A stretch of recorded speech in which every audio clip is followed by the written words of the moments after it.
A very good morning, good afternoon, and good evening to our esteemed speakers and other dignitaries. I welcome you all for the thematic session 7, Disruptive Technologies and Innovation for Utilities. For today's session, we have in our panel Ms. Ripta Thakur, Director General, NPTI. Ma'am is the Director General, NPTI, apex body of Ministry of Power, Government of India. She was earlier Head and Professor, Electrical Engineering Department at NPTI, Bhopal, India. Welcome, ma'am. Ma'am will be chairing the session. We have Ms. Reena Suri, Executive Director, ISGF. Ma'am, Reena Suri, Executive Director with India Smart Grid Forum since 2013, brings over 19 years of experience in energy sector. She is responsible for research project, advisory services, business development, training, and capacity building program, customer outreach activities, members relations, and finances of ISGF. Ma'am will be moderating today's session. Welcome, ma'am. We have Ms. Gemma Green, founder and CEO, Power Ledger Australia. Dr. Gemma Green is a co-founder and chairman of Power Ledger, a tech company that uses blockchain for energy and environmental commodity trading. Welcome, ma'am. We have Mr. Mirko Khildani, head of global commercial support, Gridspertise. Mr. Mirko is a head of global commercial support at Gridspertise, supporting business development units to help the utilities to solve their complex challenges on smart metering, smart grid, and digitalization. Welcome, sir. We have Mr. S. Samantha, Chief Technology Officer, Tata Power Delhi Distribution Limited. Mr. S. Samantha is currently working as a Chief Information Technology at Tata Power Delhi Distribution Limited and a cluster head of D&IT Transmission and Distribution. With an educational background of BTech in Electrical Engineering and Master in Computer Science from Jadavpur University, Calcutta. Welcome, sir. We have Mr. Amit Kumar Pandey, co-founder AI. Dr. Amit Kumar Pandey is a robotics and AI scientist. He is the co-founder of Bing AI, the first transmedia AI company, and serves as a chief scientist, CTO, and chief AI officer. Welcome, sir. We have Mr. Rajiv Das, Deputy General Manager, CESC Kolkata.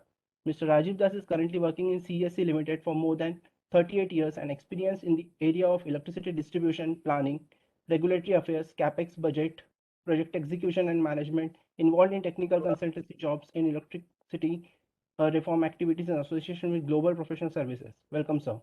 We have Mr. Ashutosh Natraj, founder and CEO of Vidrona. Mr. Ashutosh is an Oxford University researcher turned entrepreneur with specialization in computer vision with AI and robotics engineering. Welcome, sir. We have Mr. Sumit Gupta, mentor and co-founder Asset Plus Consulting. Mr. Sumit has been a solution evangelist for smart grid, renewable energy, and power management in past. He brings in over 20 years of industry experience spanning over domain of energy and utility. Currently provided direction to Asset Plus Consulting. Welcome, sir. We have Mr. Dharmendra Sharma, research scientist, VTT Finland. Mr. Dharmendra is an engineer by heart and by occupation. He is a research scientist working at VTT Technical Research Center of Finland. Welcome, sir. We have Mr. Ankush Sharma, co-founder Yapar. Mr. Ankush is an experienced professional with demonstrated history of working in various industries with strong business development professional skill in management cluster services, strategic planning, augmented virtual, mixed reality, and marketing strategy. Welcome, sir.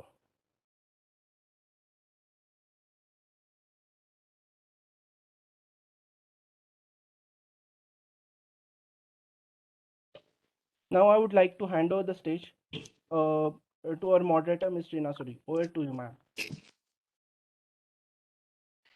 Thank you so much, Bhushan. Could you confirm if I'm audible? Yes, ma'am.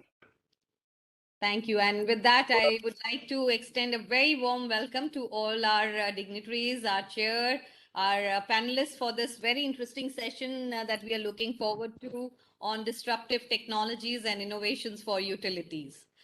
So the world is undergoing unprecedented challenges, and we have realized that reliable supply of electricity around the clock is the lifeline of the society. And we are able to run our medical services, telecommunications, internet services, and keep the financial systems and supply functions because we are able to achieve to some extent uninterrupted electric supply and provided by the electric utilities. We have smart grid technologies that have emerged as a key enabler for both integration of distributed renewable energy resources, as well as we see, now that electric vehicles are also getting injected.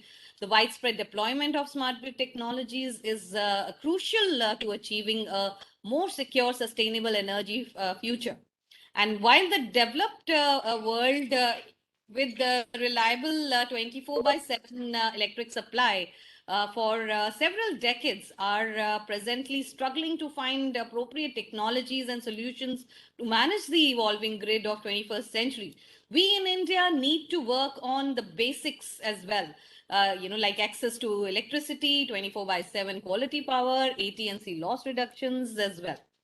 So although we have seen that, digital technologies are being introduced in the distribution companies through the government programs during the last 15 years, the day-to-day functioning of discoms were not run on digital platforms. But post-COVID, most of the discoms have adopted solutions for paperless operations in record time. And this again demonstrated the inherent capacity of these organizations to raise to the occasion and take the challenges head on. The digital technologies will facilitate demand side flexibility and will be economically attractive for both the grid operators as well as customers. Since inception, ISGF has been advocating for digitalization in the utilities and in the aftermath of COVID-19, the digital platforms have become the coveted assets of for utilities in their business continuity and resilience. And with this session, we are looking forward to hear from our speakers how the digitalization in the utilities have, what kind of initiatives they have undertaken for supporting this initiative of the distribution sector. We have a mix of technology providers as well as, some of the distribution company officials are with us who will talk about how the new technologies have supported their processes, as well as we will hear from some of the technology providers who have brought in these innovative option solutions for the sector. With that, let me extend a warm welcome once again to our chair for today's session, Dr. Tripta Thakur, the Director General, NPTI. Ma'am, over to you for your address, and before we start this interesting panel and hear from our speakers. Over to you, ma'am.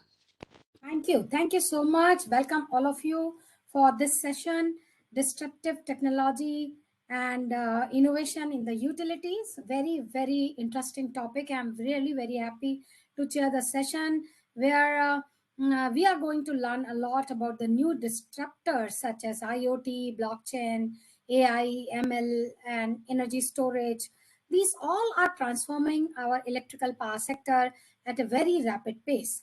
This transformation has led to many traditional power company leaders to rethink and plan for adopting these digital technologies to stay competitive. And especially as Reena was mentioning about the distribution sector, which is the weakest value chain in the electricity sector in India, and lot of scope is there to improve the efficiency, productivity, financial viability of the distribution sector by adopting this latest technology. So I'm very happy to be part of this and chairing this session. I'm by seeing that different people who are going to talk about in this session is very interesting, and a lot of utility people, they can always share their experiences, and lot of technology providers, what problem they are facing. So it's all going to be very, very fruitful for all of us. We all know that in India, basically, we are planning to have a retail electricity market in future. We are already pro for renewable energy. We are also, government is also planning to have a revamped distribution scheme, RDSS scheme, through which they want to really put distribution sector at par with any developed nation. So they are putting money for improving the infrastructure sector as well as the capacity building and training in the distribution sector. Also, we are seeing that a lot of new disruptive technologies like IoT are really changing the traditional power utility and the way we are handling many things that are going to be changed. And we are going to see in the future that how IoT, robotics, these applications are going to come up in the electricity sector, especially for demand side load management. Also, we are going to see that smart meters and especially IoT connected power appliances, they are going to give a freedom and more, they are going to give a consumer in new heights, and the consumer can be participant for this value chain system where consumer we have never been given much importance in India, but through this technology intervention, which is really going to change, and we are going to come up in the industry 4.0 standard. We are in the energy transition, and all these discussions are really going to help us to understand more. And many other aggressive technologies are coming up aggressively in the generation and the transmission segment also. So all this disruptive seem to be widely perceived as the biggest issues nowadays, and innovation will carry more weightage. And so that's why I'm very happy that GSF has designed this both disruptive as well as innovation. So because innovation are really key for disruption, and disruption provides opportunity for the growth. So without wasting much time, I really would like to hear from us 9 speaker, and then we will see and learn, and then we will find out how we can help each other and learn more. Thank you so much. Thank you so much, Dr. Thakur, for that wonderful address. We would like to now start our session and hope you'll be able to be with us to listen to the amazing speakers that we have put together for this session. So I would like to now start with our first panelist. I know we are running a little behind schedule, so we would request our participants, speakers, to please, adhere to the time. We will have about 6 to 7 minutes or 8 minutes max for each speaker, and we can keep some time in the end for going back for another round of questions. So let me invite Ms. Gemma Green, the founder and chief executive officer of Power Ledger Australia, and we have worked together on bringing innovation in Indian distribution companies, also with introduction of blockchain technology. And I would like to hear more from Ms. Green on the same, and as well as the other projects that they have undertaken around the world. Over to you.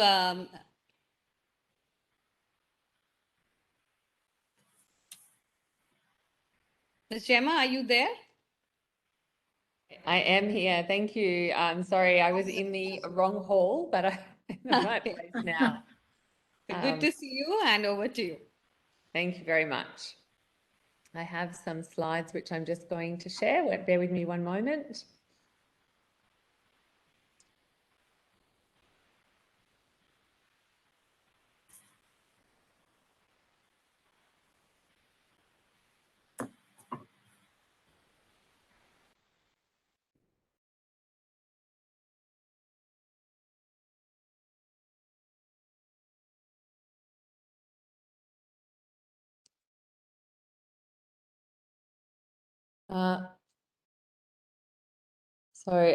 Namaste to everybody, and thank you to ISGF for inviting me to speak. My name is Gemma Green. I'm based in Perth, Western Australia. Just bear with me a moment.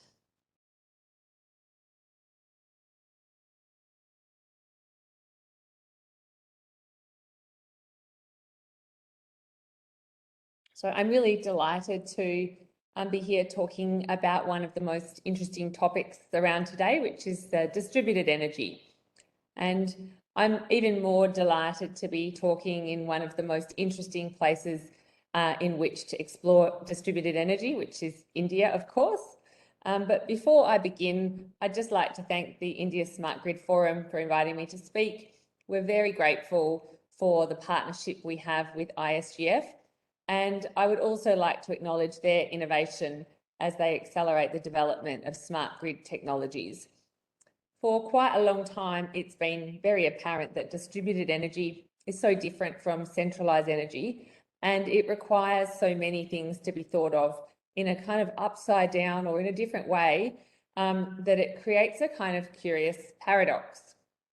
And the countries that we think of as ahead in the electricity game or the renewable electricity game, Germany or Switzerland, those with the most lavish infrastructure, they're actually struggling a little, or in fact quite a lot.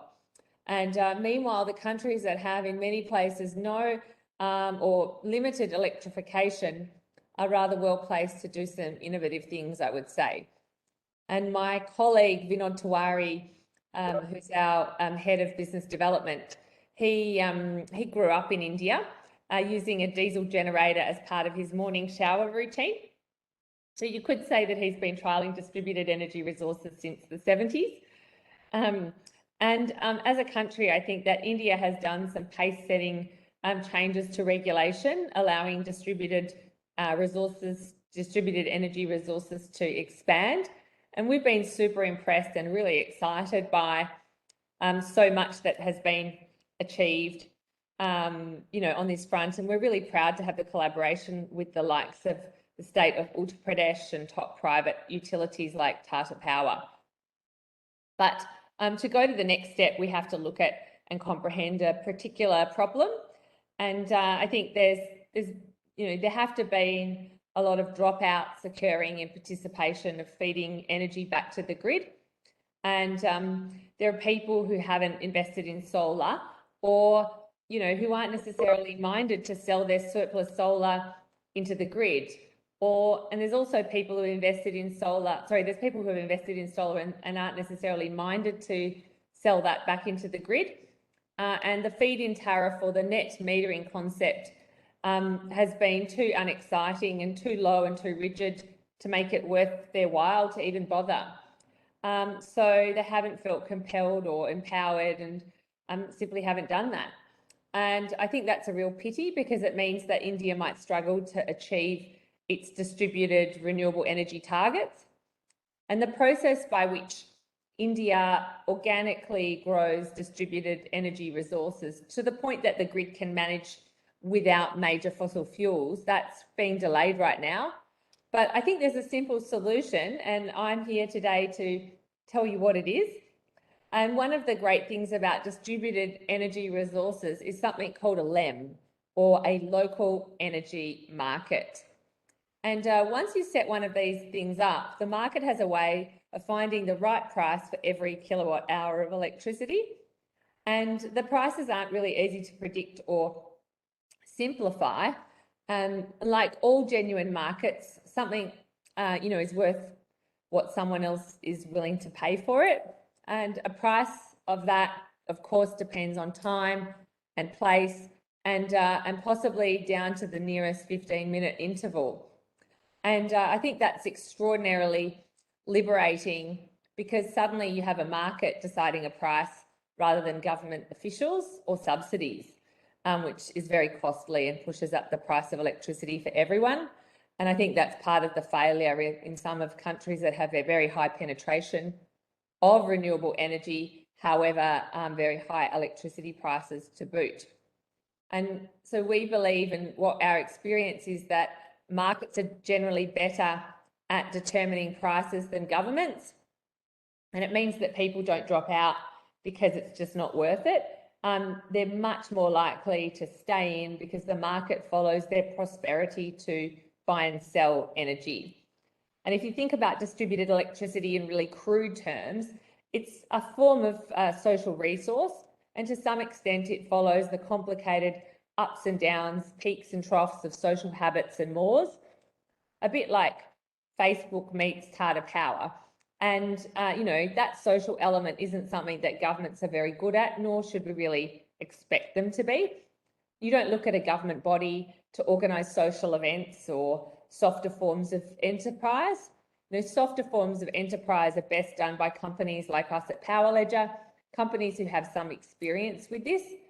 And the setting up of a LEM, or a local energy market, it really needs to be done in collaboration with the big energy companies and government, but not done by them, but rather done by everyday citizens. And I think there's now an expanding number of middle-class solar power owners in India, and they cannot wait to make a contribution to the grid given the right incentives.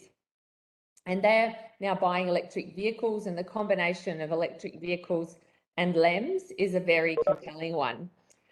And that's in the cities, in the villages as well. A well-designed LEM and the KUSUM program for solarising irrigation pumps will improve reliability and quality of electrical power in many good ways. People who buy solar for their water pumps during certain times of the year for irrigation can use their surplus electricity to provide a nascent grid for their neighbours, and selling to their neighbours shortens the payback time for their panels.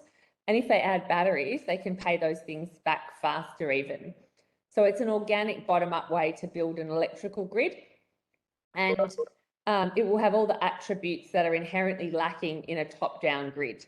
So it's now our job to get these incentives right, and we're in a very exciting time and place in the history of electricity, particularly in India. The Uttar Pradesh government was the first state in India to trial blockchain-enabled peer-to-peer trading using PowerLedger's platform. And in partnership with the India Smart Grid Forum, we were able to see the benefits on the grid when the solar power owners are able to trade with their neighbours. And by integrating our platform with the smart meter for each household, consumers can set their own price and track and trade the settlement of their surplus solar in real time. And this was all executed on the blockchain, which provides an immutable and verifiable audit trail. And the result was that participants received a price for their energy that was 43% lower than the retail tariff. And it is this significant saving that will encourage the growth of solar within local communities. It empowers consumers, and it also drives local use of renewable energy at the time and place it was generated, rather than being exported to the grid and causing congestion upstream. And the export and import from the grid is reduced because the communities are able to harness the solar energy within their locality. And the result of this project in Uttar Pradesh has led to the Regulatory Commission to issue a tariff order directing the utilities in the state to implement peer-to-peer trading. And this work was recently recognised by the United Nations World Summit Awards. And we're seeing great results from the work we are doing with Tata Power in Delhi, another peer-to-peer project with residential and commercial sites participating in a dynamic pricing environment. And with positive customer engagement, we're looking forward to this work also leading the regulatory changes that we've seen in Uttar Pradesh. So in summary, over time, our hope is that our projects within India enable an integrated ecosystem of grid-connected distributed energy resources, including EV charging stations and battery storage systems that can really directly participate in the peer-to-peer marketplaces, and in time growing distributed energy resources within India to complement the grid rather than compromise the grid. So I invite you to look at these results we've been getting when you allow a price to float to the right level and see the beneficial effects on the grid. And we're really excited about the future and the numerous emerging opportunities within India. And PowerLedger is committed to be part of this energy transformation within your country. And we believe that our technology and partnership within India would help you emerge as the leaders of the modern grid globally. And on that note, I would like to say, Mujhe sunane ke liye bahut dhanyawad. Thank you so much, Gemma, for that crisp presentation and your details about the good work we are doing together in India on bringing a change here. So please stay with us. We will now move on to our next presenter. Let me invite Mr. S. Samanta, just to hear from a distribution company point of view. Mr. Samanta is the Chief Technology Officer from Tata Power Delhi Distribution Company. So over to you, Mr. Samanta, and do you have a presentation or you'd like to speak? Thank you, Rina. I do not have any presentation, and I'm sorry, I'm traveling. That is why actually I'm joining from a mobile device. Problem. I would like to share. Clear, your voice is clear and we can see you. So please go ahead. Great. Thank you. Thank you.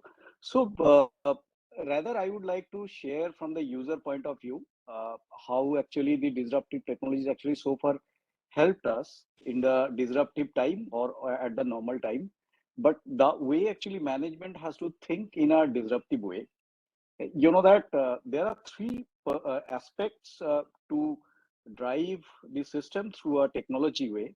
One is the actually people perspective, one is process perspective, another is the system perspective. So I would like to talk about the people. In the people, like the management point or the middle management or lower, where actually this technology knowledge dissemination or purpose selection is important. Another is the process, the adoption of the technology, like the GIS sustenance, you know that, or AMI communication sustenance. Those are the different type of use of the process. But I would like to talk about system because people are interested to know about the system. So first thing is your systems like the ERP or the CIS or the CRM or the communication infrastructure. Those are the foundational in nature, or enabler like the IoT devices like the relays and all other stuff. But the entire process is set for the normal time. Like when actually COVID hit, that time we found the people were not at office. The system was defined to work from office was not possible. So only BYOD was not enough, because not only my employees were at office, not at office, but my customers was also not at office. And when COVID hit call center, my call center agent was also sent to back to the home. So you know that when actually these things came, then the agility, this is something which came at the rescue, where actually the business, IT, our partners, as well as the user, in this case, call center agent or the business user, they came in. And that is where actually the digital adoption becomes skyrocketed. Say for numbers, say 3 years back, digital payment was 7%. Now it is 85 to 89% month on month, every month. It went up to 96% during the COVID. But you know that in a distribution company, 2/3 of the calls come to the call center for the no current call. Now we have created more than 10 channels of registration of no current call, and 73% of our calls actually come through the automated channel, no human interface. Directly, those are creating the outage order into the system, which are going into the field force devices, mobile applications. But you know that 30% of our outage orders, as per the calculation, which was 21% 3 years earlier, where actually the problems were not actually with the electrical system. That metered or were without with power, there are problem on the customer side. So those were real wastages from the utility perspective, and there were dissatisfaction with the customer, because we have not done anything, but they did not get power. At the same time, we are actually forfeited the revenue. So ping functionality of the smart metering system, when we enabled at the CRM as well as at the field force automation application, like our crews, where now they click on a button and they get to know whether meter has power or not. At the CRM, we have automated from the IVRS. If meter has power, we give this information to the customer that your meter has power. So we have nothing to do. You need to check at your premise.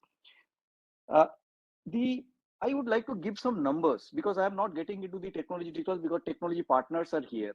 Say for example, we have taken a sample in the substation automation, where actually average mean time to restoration was 59 minutes. I'm talking about 2-3 years back, and I have validated the numbers later on. The ratio is same, where actually the entire operation is being done manually, like people are going and doing operation at different places.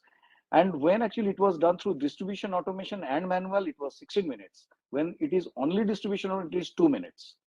And this is the kind of actually difference. So those were actually where side is impacted, revenue is impacted, profit is impacted, customer satisfaction is impacted, and return on capex, the investment we have done towards the network, that was actually. So we are scaling up.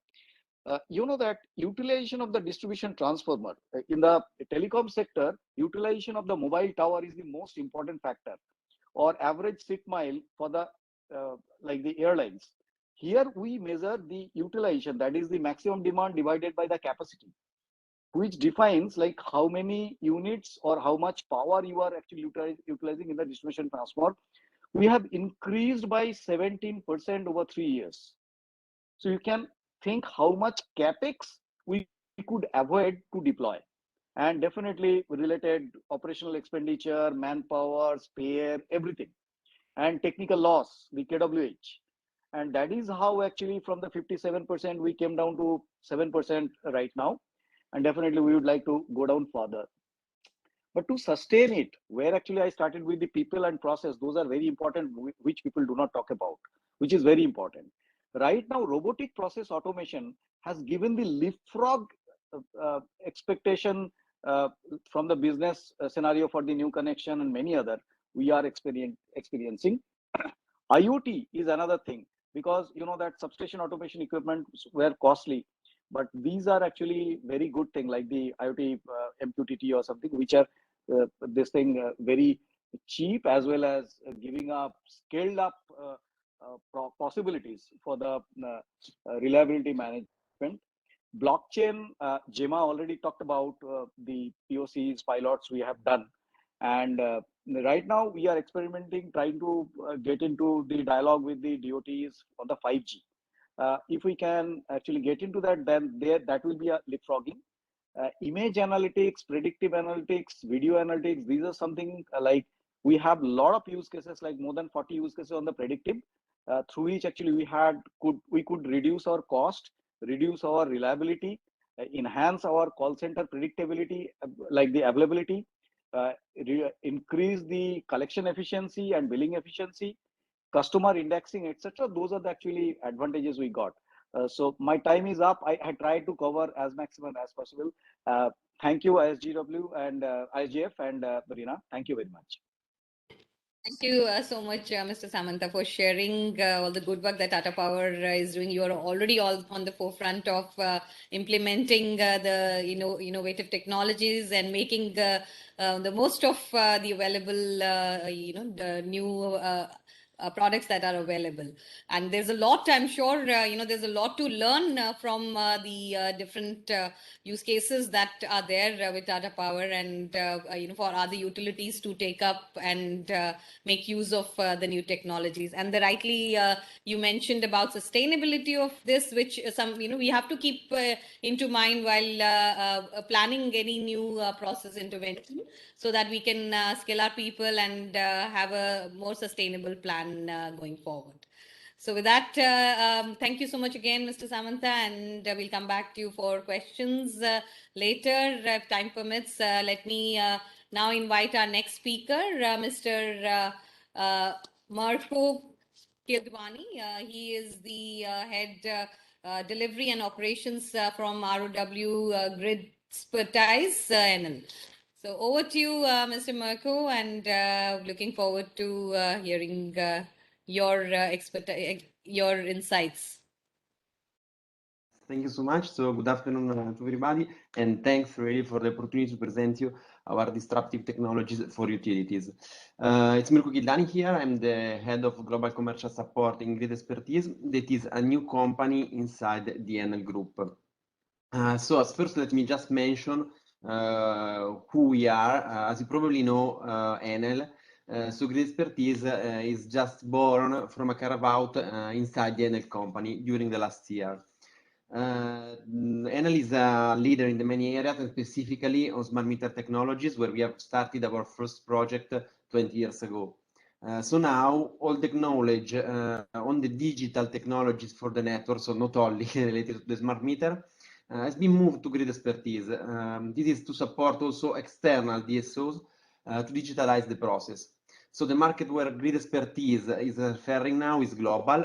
Specifically, we are looking for opportunity in India. So thanks for this opportunity as well. So let's start to deal specifically about the disruptive technologies, where we are able to provide to our customer. This schema here represents our project of the network digital twin that will allow you to create a digital, complete, and live replica of the network. I mean this so to be able to allow new use cases and scenarios.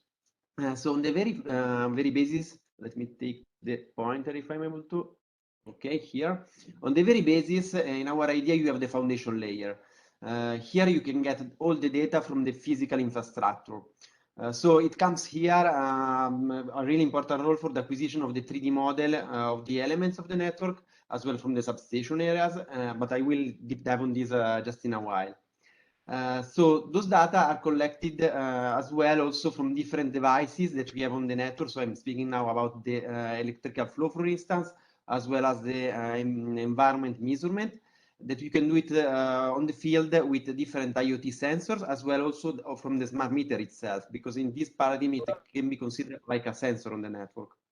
So all these information that are collected in a unique system can be, after all, elaborated from an artificial intelligence algorithm, allowing you to discover and have new insight about your network and what is going on the network itself. So, and finally, you have a new layer where the data can be accessed in a new paradigm, allowing you interaction that before was probably not possible. And here comes new technologies like augmented reality and virtual reality. So let me now make some deep dive on what I consider real disruptive technologies here. Let me start with our gem, obviously, because this smart meter technology, as you know, we have, as I mentioned, we have started to install those type of meters since 20 years ago. And now it comes to be also a huge support on the paradigm that I was just explaining to you. Because right now we can consider this like the final sensor on the network on the real customer side, giving you real-time information from the network itself and also from the customers. This here represented in this picture is the new open meter. Open because it allows the final customer also to access the readings from the meter itself. So this is what really we consider our gem right now, but it's not just the unique technology that we can deliver on the market. As I was mentioning before to you, we consider on the basis of the network digital twin the acquisition of the 3D model of the elements. So here I'm referring, for instance, to both overhead lines as well from the primary and secondary substation. After the acquisition of the data, and here you have an example of a point cloud of aerial line in external field, you can navigate this cloud of the point cloud of the network.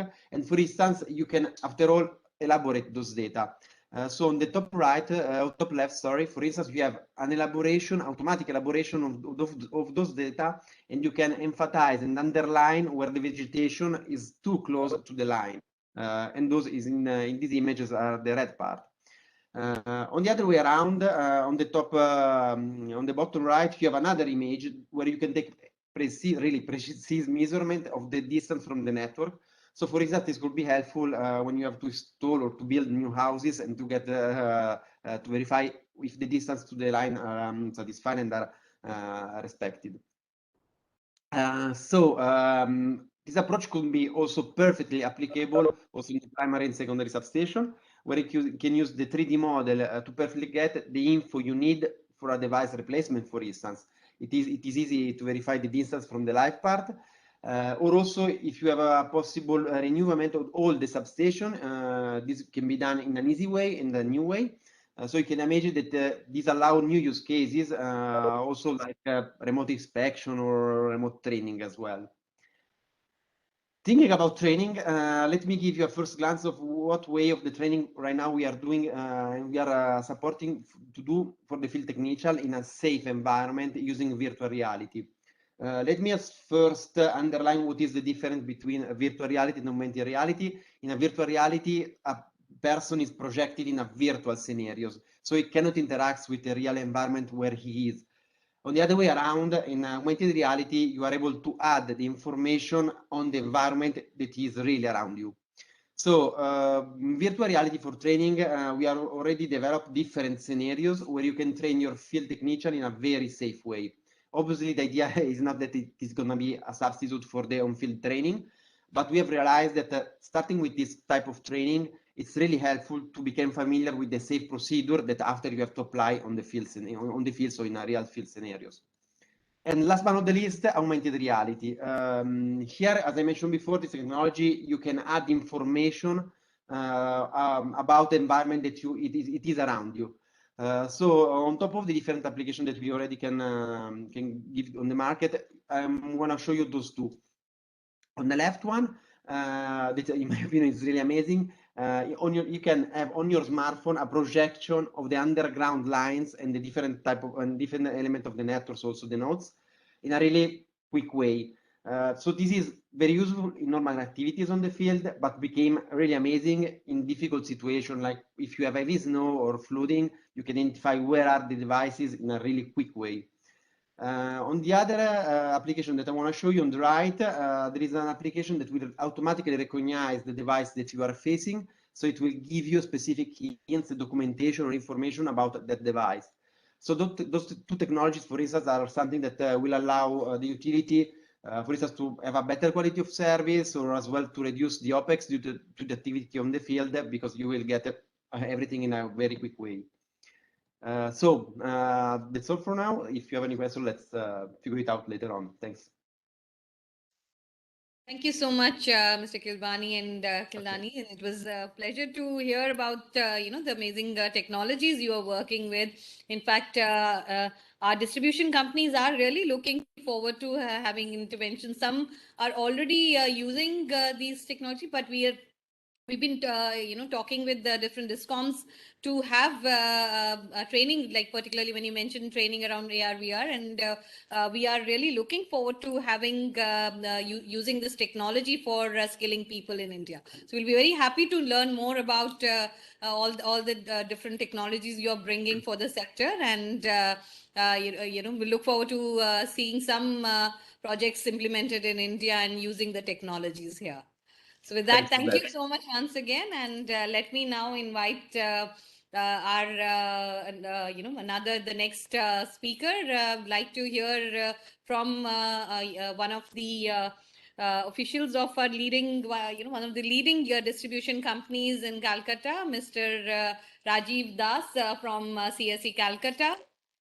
I'm Dr. Pandey. Sorry, I'm just moving the sequence because Mr. Das also has to leave for another meeting. Mr. Das is the Deputy General Manager, CSE Calcutta.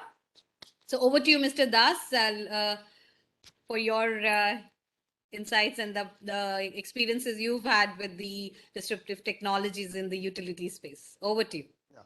Thank you, ISGF. Thank you, everybody. So I'll quickly go through. I have prepared my.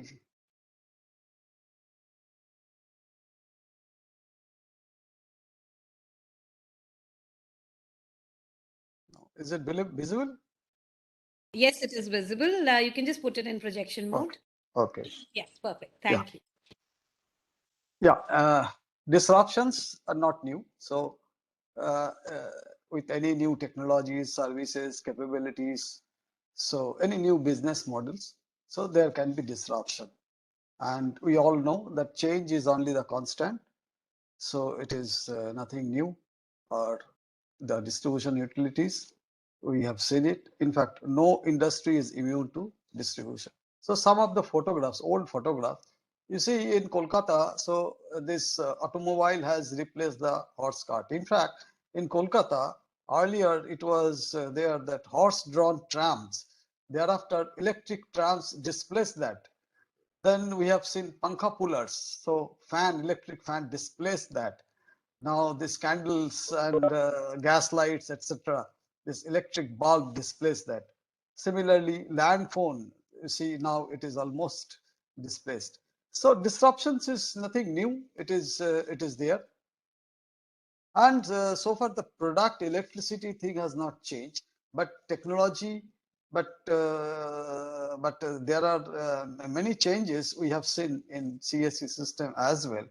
Say the initial electricity distribution started with DC only. In fact, CSE started business in 1899 and AC distribution started in 1935. And I have seen DC distribution till 2012. Thereafter, DC was discontinued. So this is disruption.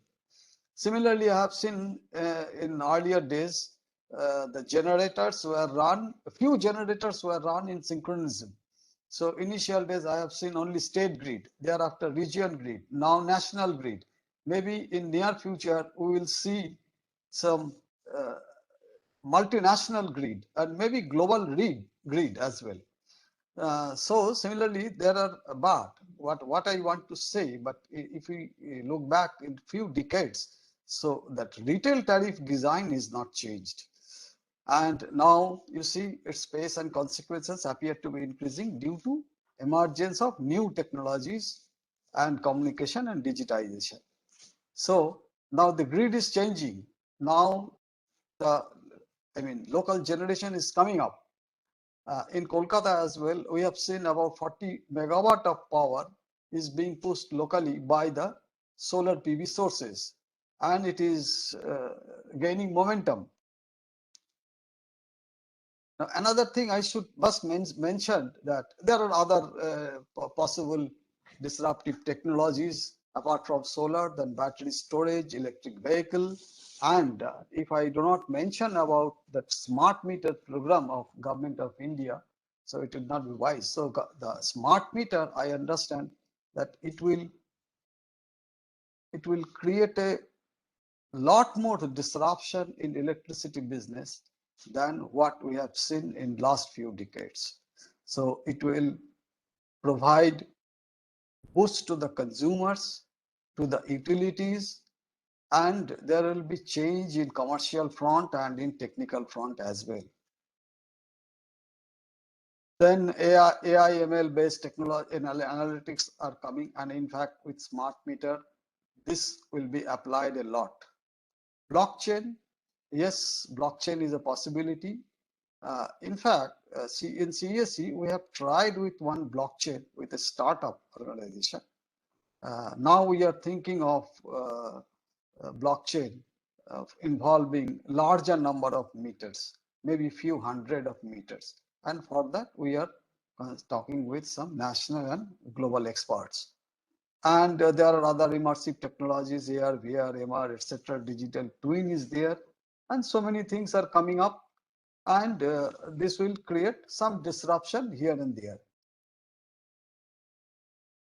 Now, see, there has to be some change in the regulatory framework as well, and this data collection and data exchange will grow exponentially, and in particular with application of AMI. And the competition for consumers is shifting to the online channel. The Internet of Things provides new product and management options. So entrants from the digital company are disrupting the industrial landscape. That's all from my point of view. So I expect, and I think a lot of disruptions are expected in electricity distribution sector, whether it is in commercial front or in technological front. And moreover, due to this AMI, the program that government has taken. Thank you. Thank you so much, Mr. Das, for wonderfully presenting about the various technologies which are rather, we should say, not disrupting, but making our DISCOM processes more smoother and giving us an opportunity to have a better performance from our systems. So I understand that you are looking forward to having experiment with a lot of new technologies to be able to deliver better connectivity to our to your end customer, and we really look forward to hearing more about that going forward. So let me now thank you once again, and let me invite Mr. Amit Kumar, Dr. Pandey. Dr. Pandey is the co-founder of Being AI, and I would like to mention that he was the creator of among the most human-like expressive humanoid robots, Sophia. And he has worked on a lot of various applications of AI and robotics for utilities. So over to you, Dr. Pandey, for your presentation. Ma'am, sorry to interrupt. As Mr. Das is leaving, can we have a group photograph? Okay, surely. Yeah, please. May I please request all the speakers to kindly turn on their camera so that we can have a group photograph. Requesting IT team to please take the group photograph. Mr. Dharmendra, Ms. Jema.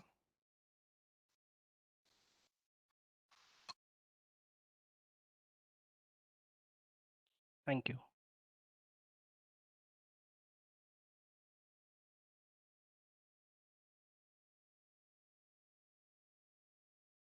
Thank you. Thank you all.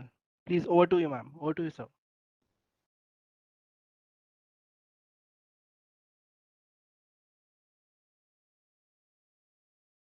So hopefully I am audible. Yes, sir, Yes, you're sir. audible, and That's good. So yeah, please. it is Over the to you. good way to start a presentation with a smiling group photo. So, so Absolutely. yeah.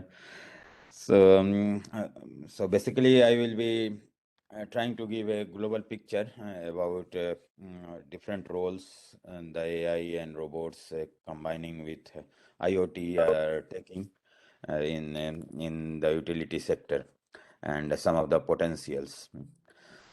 So we can see robots which can be of different shapes and size and looks, capabilities. Basically, they can act as the body and they are capable of acting and interacting in the environment. So that is how we can see robots in the whole ecosystem. And then we have IoT devices, smart sensors, which are acting uh, mm, as the sensor of the whole ecosystem, which are capable of doing the situation assessment, understanding what is happening, or at least providing the data to make a higher sense from the scenario where they are placed. And then we have the mind, which is AI basically, and it can use all those information and its past knowledge and whatever it has learned so far and make decisions. And those decisions can be of various kinds depending on, again, on the use case, the scenario, the requirement. But once we see all these components together, we can clearly see that they have to work together to be more impactful and to provide more sustainable solution and more useful solution in utility sector or in any other sector where there is a need to physically act in the environment and sense the environment and then make decisions based on what is the current situation or even to understand the current situation. So once we have this in mind, we can really see that many other technologies are also coming together, and it's really a new era of technological revolution which is happening, and that technologies are coming together faster than ever. And it is no more a challenge to implement or deploy a technology, but we should basically see that how we can efficiently deploy a combination of technologies and use this as an opportunity to create more sustainable and impactful solutions. So AI, robotics, IoT, obviously, but big data, blockchain, AR, VR, and then drones, the computer vision technology, and the communication technology, all are now becoming a kind of tool which are available to be used and get integrated in whatever solution we want to develop. So again, it's a very interesting time and period, and it's the opportunity which we should try to explore as much as possible for bigger impact. And what impact it can make. So it can reduce human workload and also supplement our abilities. More importantly, reduce the safety risk and danger to the people, and also help in reducing or mitigating human errors because we are human. And obviously, it can improve the efficiency of the ecosystem. So when I say it, I'm assuming that we have some technology, combination of robotics, AI deployed. And so once it is deployed, we have to find the motivation that why we are developing that technology or why we are deploying. And these are some of those motivations. And then it can also optimize the cost, and it can handle large amount of data, which is very important for decision making and finding hidden and useful patterns or information to support the better awareness of the situation and even the predict situation well in advance. and then it can be also interactive and have richness of information, because that is what also a real user want, that this kind of system should have intelligence and richness in information, and even act proactively in the environment. And they can also facilitate remote sensing and monitoring, and they can better connect different components of the whole pipeline, and create a connected world as well. But again, we can see them as handling routine task, or the task where there is some danger, or where efficiency is required, basically with the bigger motivation that it will allow the people involved in the whole process to focus more on the critical aspects, and even be more creative in finding the solution, or why not in their day-to-day life itself. So it is again to reduce the kind of workload, can be one of the motivations, because again, different regions, different countries, different use cases might have a subset of these motivations or requirements. But we have to figure out the bubble in which we want to find the set of criteria for the development or deployment of any robotics or AI technologies. So some examples I quickly wanted to give, and here it is very important to understand that there is robot, there is AI, and there are sensors, but it is not necessary that always they will be fully autonomous. They can be in a teleoperated manner, in the sense someone from remote location is operating a robot remotely, or simply operating a sensor remotely, or they can have some semi-autonomy where some local decisions are getting made by the robot or by the AI system. And then for high level decision, there is always human in the loop, or they can be autonomous in the sense they are autonomously performing the task they have been assigned to without any human intervention. So again, this can be different level of autonomy, and with those different level of autonomy, we can achieve different tasks. So there are robots which are getting used for inspection, cleaning, or maintenance, even for pipeline or solar panel or grid. And the motivation there is to have better precision or remote reach, or be more efficient, safe, or available 24/7. Then there are robots and drones which are getting used for remote sensing and monitoring, again for the richness, and we can even combine it with a digital twin, and then we can have a better prediction about the environment, and better ability to take actions. And then there are robots also getting used for transmission line inspection and maintenance. And robots are also used for even for scanning, which can be during the production or after the production of an equipment, including windmill, and then optimize the process and reduce the maintenance cost. So this is again a subset of different applications which we can think about by using real robots with right kind of autonomy and AI and sensor behind them or mounted on them. And we can also use new technologies for training purpose, for example, AR, VR, so that the cost can be also optimized, as well as different situations which might occur in practical scenario can be provided well in advance and trained for that. And there are already efforts which are happening in different parts of the world in this context.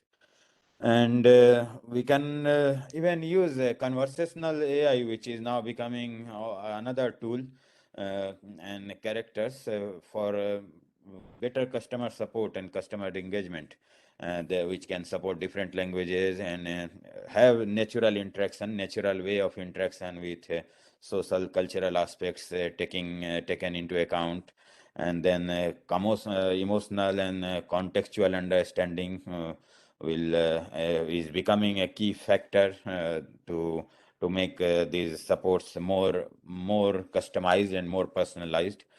And obviously, we can integrate lots of information and enormous amount of knowledge to support in whatever sector is required, and then they can provide 24-hour support, and they can even conduct survey in a natural and social manner like human. So this is also one of the next thing which is happening, and emergence of metaverse is will better integrate this type of solution for customer engagement and support.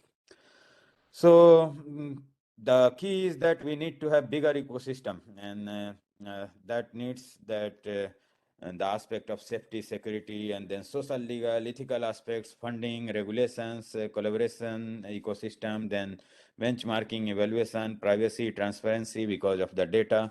All these things should be somewhat coherent and coming together and trying to derive and define the direction. And that's why there is bigger need of collaboration and bigger ecosystem creation altogether. And it can create lots of impact at high level. We can see that it can reduce the risk factor, have better efficiency, remote operation, as I mentioned, but why not we can see that it can address environmental issues as well. It again, the solution, whatever we will be thinking. And we have recently launched this AI and robotics for utilities white paper with the support from the community and with GSEF and ISGF heavy involvement. And so I encourage that you go through this and you will see some pointers and the plans for the future, or at least some recommendation. So with this, I will stop here. If you are interested, there are some more references to see how robots are getting used in different aspects. Okay, thanks. Thank you so much, Dr. Pandey, for covering the enormous role of robots for the energy sector and how it's making the energy ecosystem for the utilities even better, and what all it can provide for making our customer experience even better. So thank you so much, and we will post the link for the white paper in the chat box, and would encourage our participants to please go through the same, and we have tried to cover a lot of different use cases. And thank you so much, Dr. Pandey, for joining us for this wonderful white paper that has been put together. So thank you for your presentation, and let me move on to our next speaker for today. I would like to invite Mr. Dr. Ashutosh Natraj from is the co-founder of Vidrona. Will be presenting use cases. One on AI for predictive analytics and. Your voice is not coming, Reena ji. Am I audible now? Now you are audible. Oh, I'm so sorry. I don't know where did you take me. Okay, you can introduce once again the next speaker, please. Sure. Thank you so much for pointing out, Dr. Thakur. I'd like to invite Dr. Ashutosh Natraj, the co-founder of Vidrona, and he'll be presenting two use cases, one on AI for predictive analytics and another one, AR/VR use in Indian utility. So over to you, Dr. Ashutosh, for your presentation. Thank you so much, Reena, and good morning to everybody and good afternoon to everybody in India. So I am just going to very quickly introduce myself. I'm Dr. Ashutosh Natraj, as Reena. Voice. Hello, can you hear me now? It's better, but there's a lot of echo. I think you have to maybe get away from the or maybe take off your headphones and talk directly into the laptop.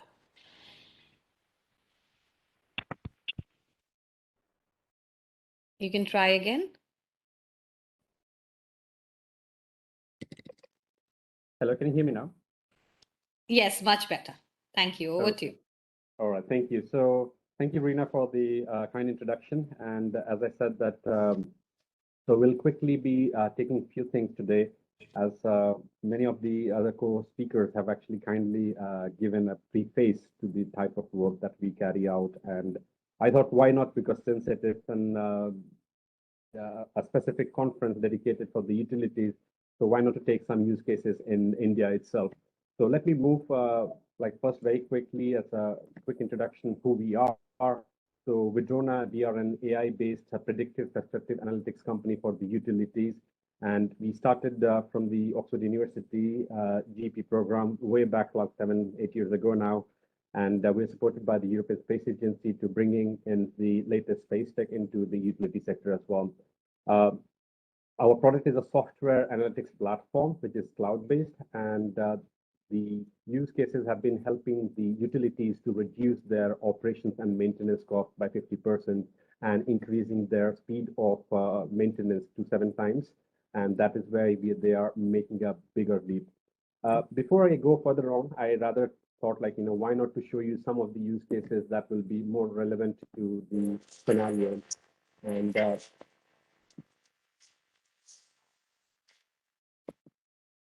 so you can see that how the AI is already in place with our customers, and it's being identifying the faults, isolating them, segregating them based on the criticality, and then they are actually also giving them the better view sight on what, when, where, how to repair, because that's the most crucial thing that the utilities always need. So as you can see that it not only highlights the health of the individual components, but also identifies things that humans otherwise would miss. So it also tells them guides that where the next fault is.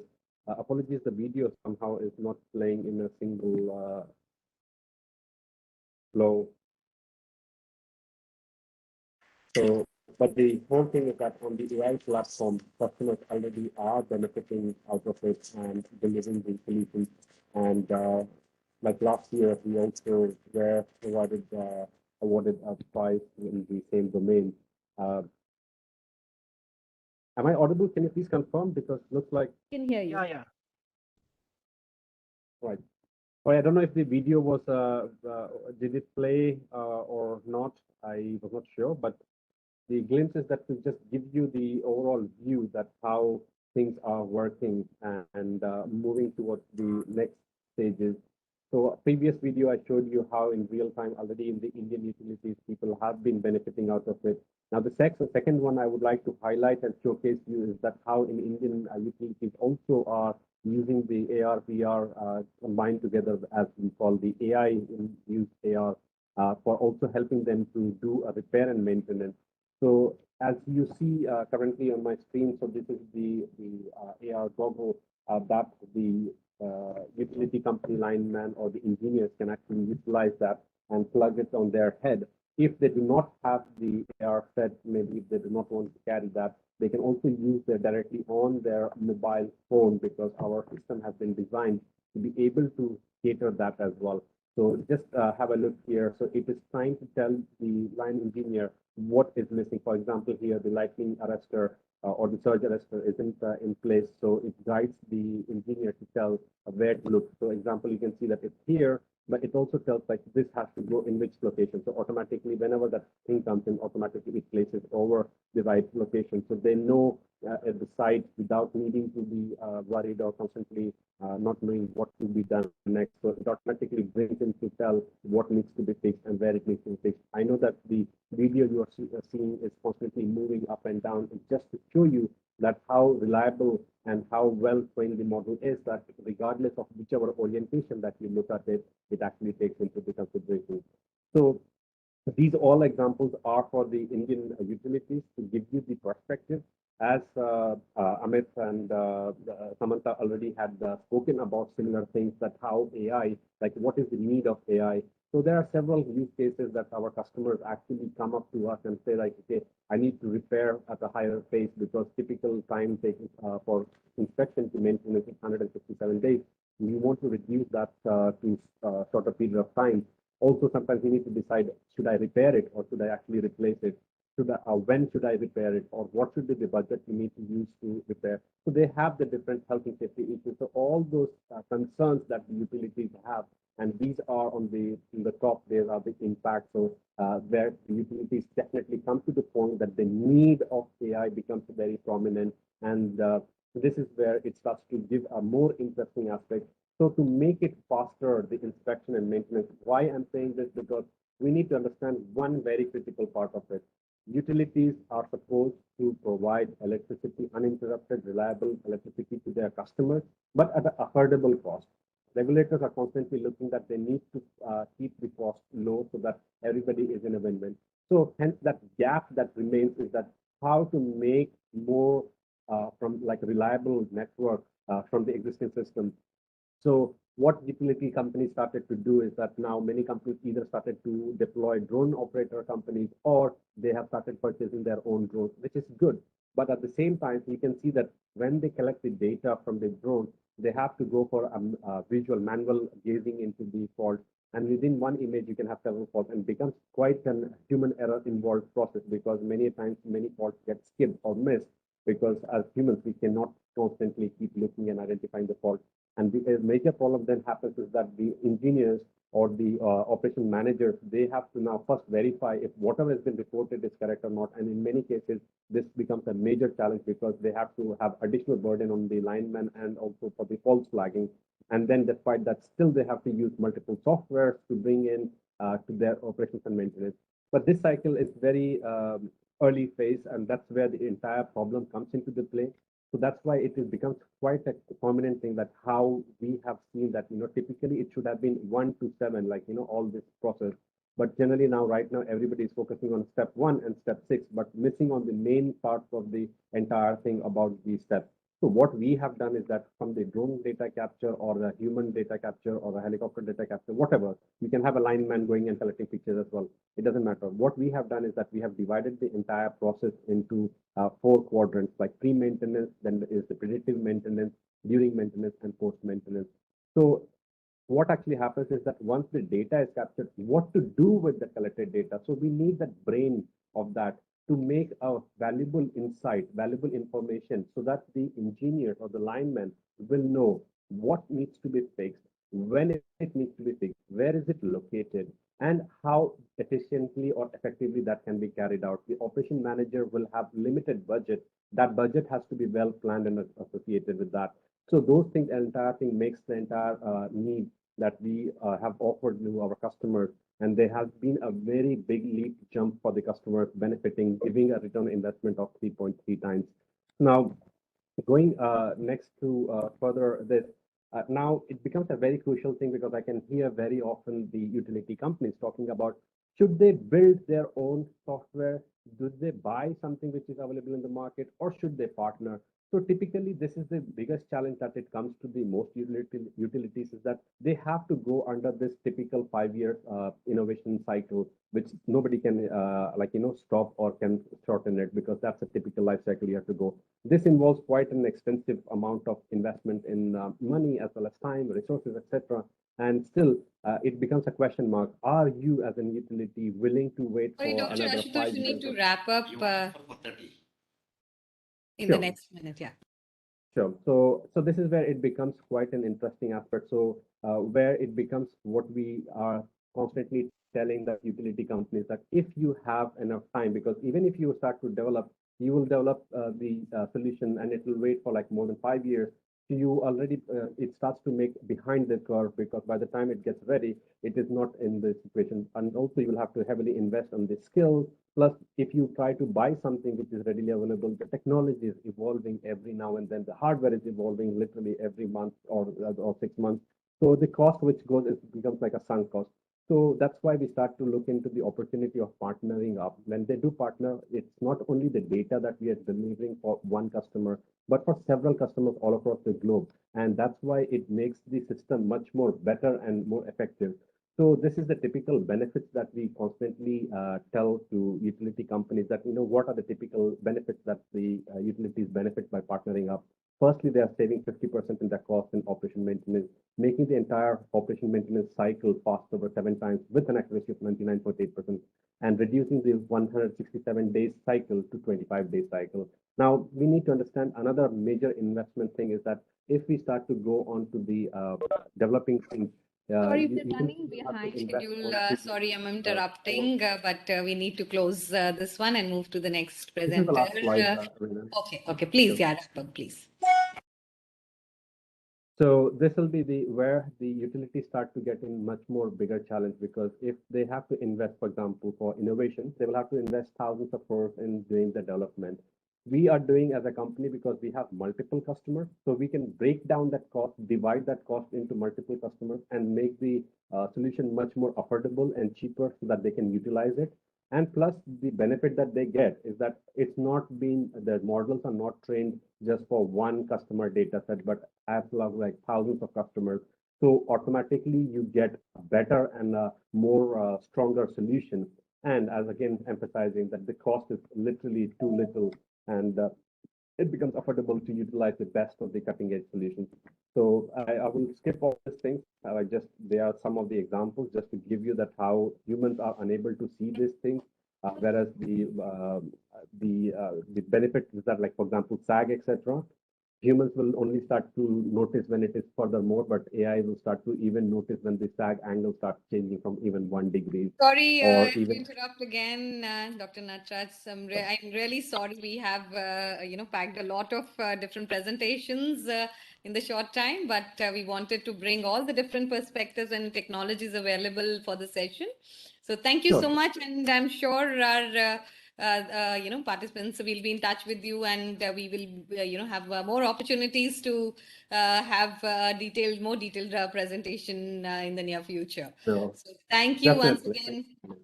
Thank you so much for your wonderful presentation and sharing such the use cases that have already been implemented in different distribution companies you're closely working with. So thank you, and let me invite our next presenter, Mr. Sumit Gupta. He's the mentor and co-founder of Asset Plus Consulting, and we'll be talking about energy forensic analysis, controlling power revenue assurance and theft, load forecasting, and how the technology is supporting the demand response for distribution utilities with the various disruptive options that are available, technologies that are available, including AI, ML case studies. So over to you, Ms. Gupta, for your presentation. Please put it on presentation mode. You're on mute. Yeah. Okay. Am I audible now? Just a check. Energy. Yes, I can hear you, but I can't see you now. Thank you. Thanks a lot, and a wonderful audience over here and wonderful friends to get on the same platform again. What I'm going to be presenting over here is how a human intelligence is being carved out into a mathematical model with a domain experience. And see, decision science is something where the domain experience becomes very important. So domain put together with mathematical models and a human intelligence, how it is trying to solve the problems, which are the problems which need to be looked around. And as Rajiv ji mentioned, from DC to AC was a disruption, right? That where there was machines and equipment involved. Now there's a data-driven interruptions and disruptions are happening. And my dear friends, we derive that as a part of with the deep domain experiences and technology experiences. We are working in making this particular vision with the last 4 years of inception and doing work in this. Sorry, Mr. Gupta, just sorry to interrupt. We can't see your face. If you want to adjust the angle before, so that we can record it right. Yes, now it's much better. Please go ahead. Yeah, thank you. So that's what we bring. And if you look around, what I'm today focusing on, the journey from the reforms in India started way back almost around 18-20 years, and we today now looking at a revamped form with the cabinet has released. And the brighter side is we are moving from the age where we have mechanical meters to the more prepaid meters, and we're looking forward to bringing much more reduction on the AT&C losses and making our utilities much more brighter and the financial burdens to be reduced. Now to enable this, that's what we call a part of a loss reduction. How to happen and how can disruptive technologies can play that role? Well, we know for the utilities, this has been the area which has been of paramount importance from the time they've been incepted. What technologies can do quickly, I'm going to be just sharing it out through the screenshots over there and done some couple of videos to them. So AI is being brought together over here, addressing this pertinent problem. And we are looking at, if we have to address problem, the first thing is to know where my network is stressed.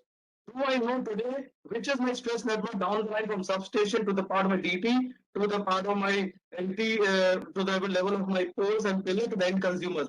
Do I have correct accuracy on that? I do not have, because I have my domestic consumers on a monthly model, so I don't have the correct information of them.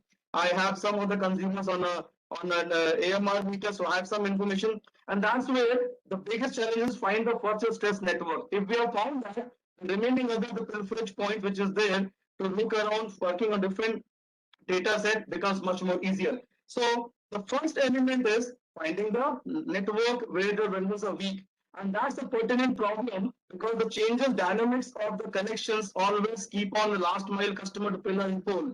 And in order to make this happen, what we call it as an Argus transformer, if we can carve it out, which is linking all consumers from upstream to the downstream, we can have a dynamic energy audit or reconciliation, we can have a consumer segment answer, we can have a pilferage point. This is what our RDS is looking at. If we have this kind of thing, we can certainly be challenging it out. And that's where first element on the part of the mathematical modeling comes is the network modeling. My dear friends, we are doing this, and this is the place where it involves a Herculean amount of data to be worked on and bring in a machine learning models to understand the behavioral pattern of each consumer and align it with the pole to the feeder relation. And they're both upstream and downstream relations been met. Plus, there is a address stratification of the consumers which comes in to identify whether consumers are right network or right indexes. And what we get in return, we get this dynamic gap analysis. And this dynamic gap analysis is something which is required by all the utilities.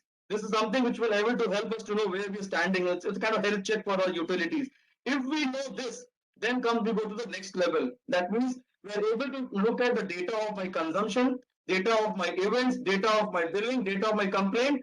But this is what utility has been doing for long. What additional we can do? Bring the part of meter health check which not been done up till now. My meter reader goes to the place, take a click of meter photo. He comes back, meter goes to dump. What is happening? Meter image dead? No. That we bring live to the meter image, and that's where we try to combine the entire element of data, which it can make in a part of a sense, and the RDSS scheme can much more be relational. So what is there? This is an integrated environment, which is trying to bring together the structured data. Once we have entered the stress network, then we are going down below to look at the part of my structured data of coming in the meter, to my semi-structured and unstructured, which is my meter images, videos, how they can actually be useful in this current scenario. Our earlier speakers mentioned about this is what the pertinent thing is, and CSC, Tata Power, everybody's trying to look in terms of this, and every university should solve the problem of finding the pilferage points. And if I know that, then what we are doing is the whole suspected behavior defined in three parts. One is the environmental parameter, which is the part of the consumption pattern, the technical parameters, which are the part of the events related, and the surround parameters, which are on the elements. So when we look at the consumption parameters, environmental parameters, I'm trying to look at which are the stress areas, which are network, which are the stress, which are quite visible. We are also looking at the environment of meters. We are also looking at what the consumers who have been taking the drawing more beyond their load. And that is where we are trying to look at the power of the environment parameters. On technical parameters, we are looking to behave on the element of events and on the events parameters. And then you don't have to all. For a domestic consumer, you have some set of values. For a AMR consumer, you have some set of values. And you bring them together to make a sense to look at what DT has been working forward. And then you're looking at low voltage CT open conditions and other where you have the data. And when you do not have the data, we try to bring in the further technology called surround parameters. And this surround parameters, we are trying to assess the meter and meter box and meter cable health. And this, along with all other, bring together to a pinpointing of the consumer. So how it happens? You are trying to look at the health of this image of a meter to the image which a consumer has taken. And you find out many things about damage and or the one smoky meters or defective meters. What my eyes can tell, I'm trying to put this into my model, and then model is able to tell what is the condition of the image, and put together as a surround parameter, environment parameter, and my technical parameters, plug the consumer. Now look at this particular video. This is trying to look at where the consumer is able to get the information of the meter, and this is what you are able to get from the display on the image. There's a video which has been run out, and from this video, I'm able to pull out all those data points which was not possible earlier point of time.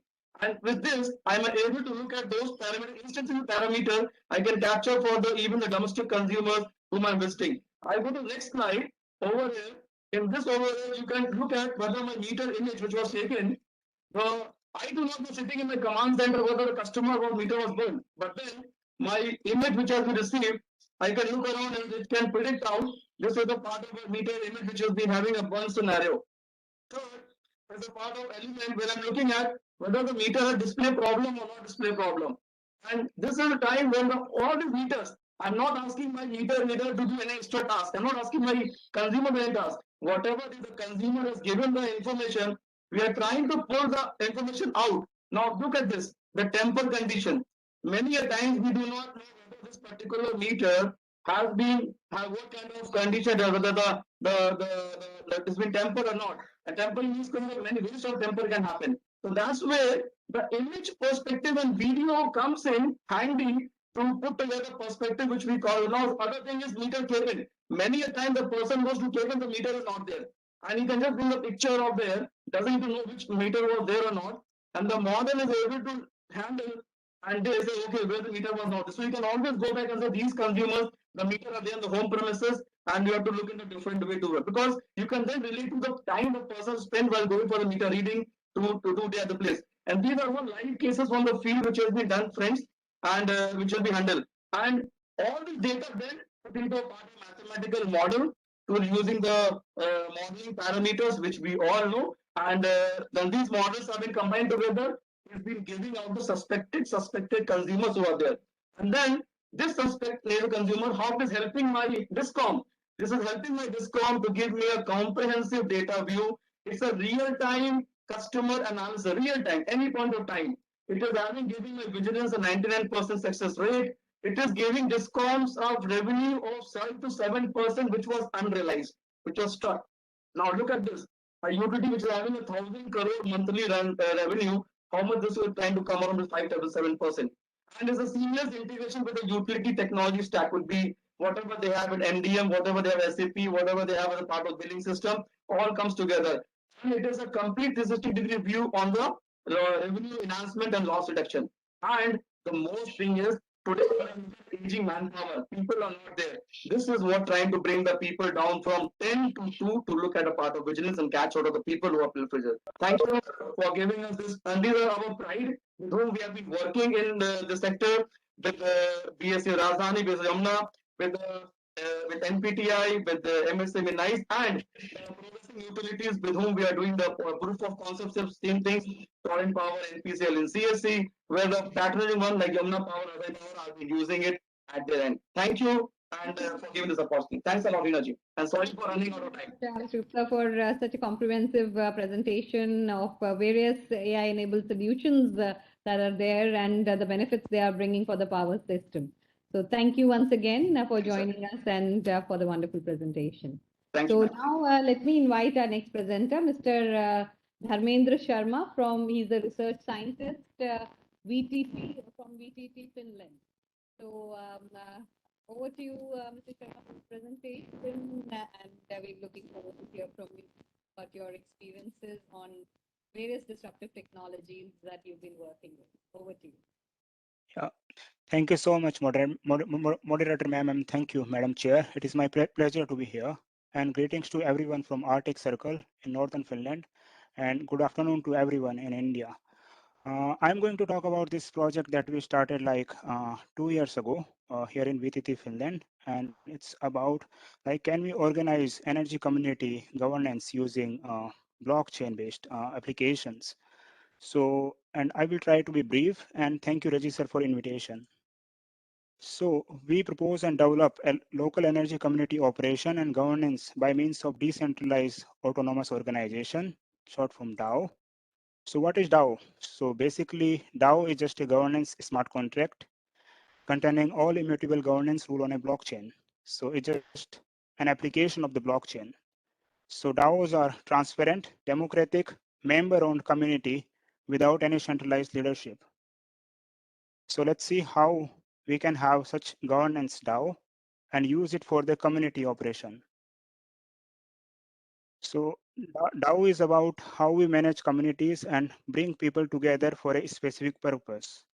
Well, to be honest, it's very difficult to, let's say, bring people to contribute to a specific cause to achieve collectively higher, because while people have their own interests and people can be, let's say, like prioritizing their own interests and try to gain more. So can we have this kind of governance mechanism where people, let's say, contribute according to their investments? So DAO history is only 5-year old. So first DAO was based on Ethereum network, and it was in 2016, and it was the biggest crowd-funded project of 150 million.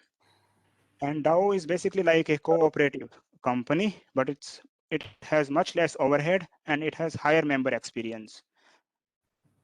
So our goal is to demonstrate local energy governance mechanism to help organize the people in energy community infrastructure, manage all microgrid software, hardware, costs, services. Members can deposit and lock the funds in the DAO smart contract, and there is a voting for spendings and also for the distribution of the earnings. Members can bring proposals, and there can be vote on any governance related question, conflict. There can be also voting for what to vote and what not to vote. Okay, as we know, new technologies are disrupting like many fields, but many new technologies, for example, machine learning or decentralized identifiers or even smart contract, they do not have very well-defined regulation. So smart contracts right now are not legal, or they are not also smart. So they are just basic rules written on the blockchain. So as a technology, we have to see how it will evolve in the future and how it will disrupt the governance mechanism of local energy communities. So what is the relevance of this way of organizing the community? Our experience is that it's very difficult to replicate the microgrids. So for example, we have one positive energy district project here. The district project produces most of the energy, let's say, that is used in a year. And it has many stakeholders, many participants, both from, let's say, supply side and also consumption side, and around 6 to 7 high-rising buildings. But then excuse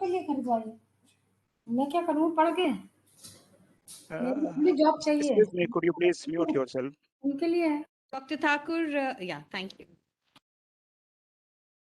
So when we want to, let's say, replicate the microgrids, then every time there are new stakeholders, then we have to, let's say, again bring the lawyers and accountants to set up a cooperative, to set up a microgrid and have the contributions.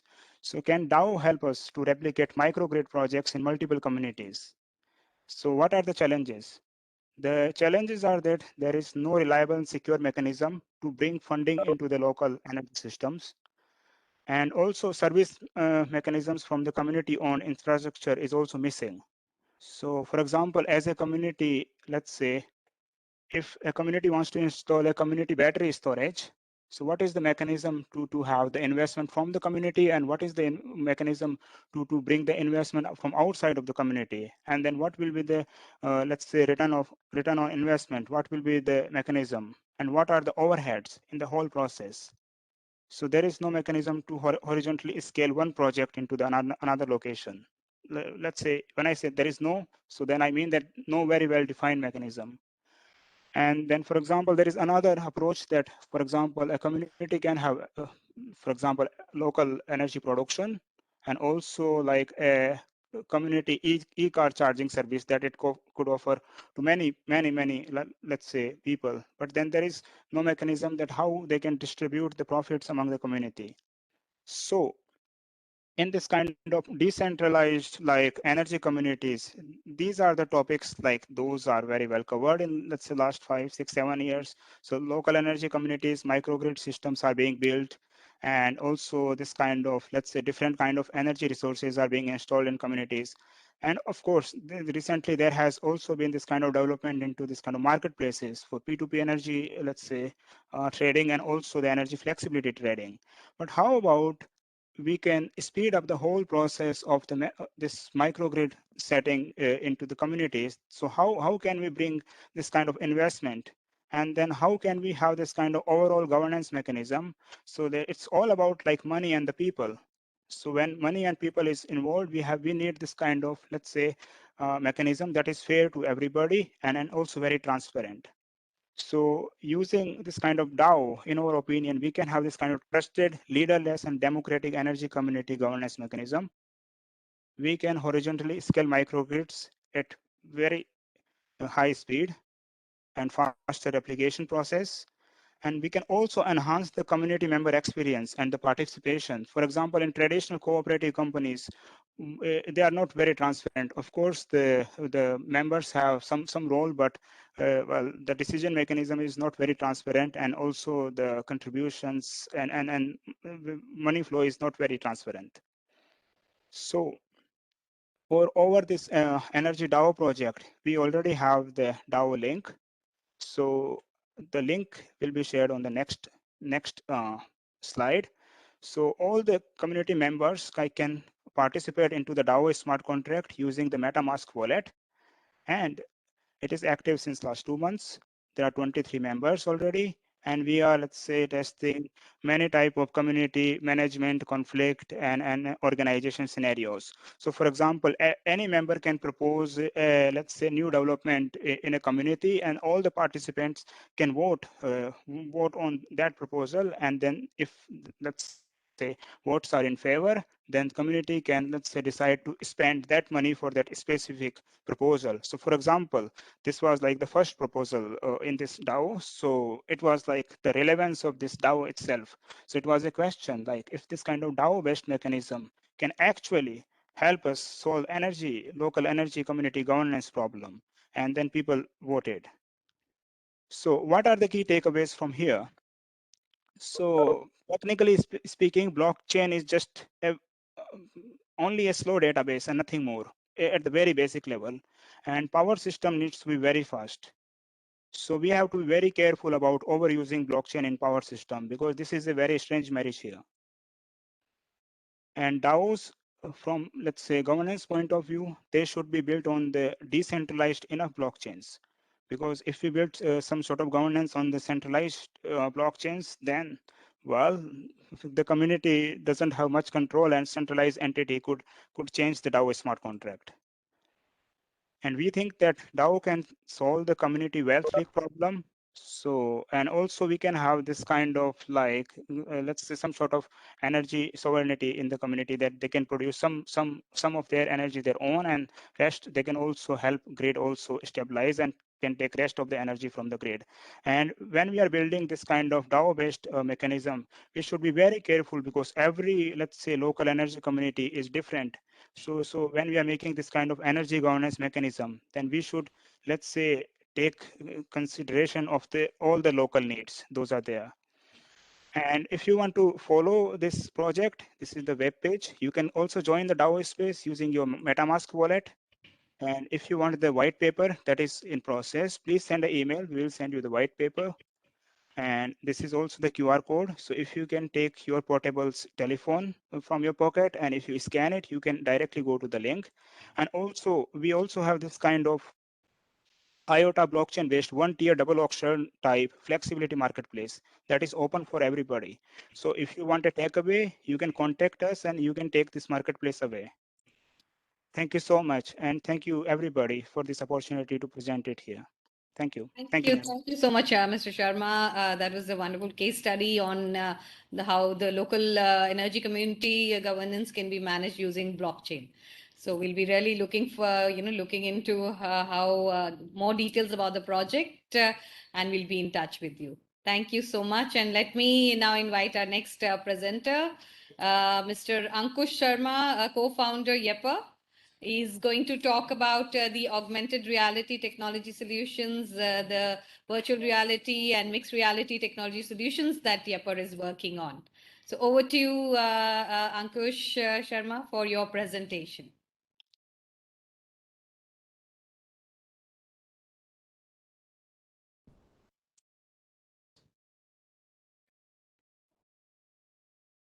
I think he's not there in the call. Meanwhile, we can take Ma'am, you're on mute. Reena ma'am, you're on mute. Reena, please unmute yourself.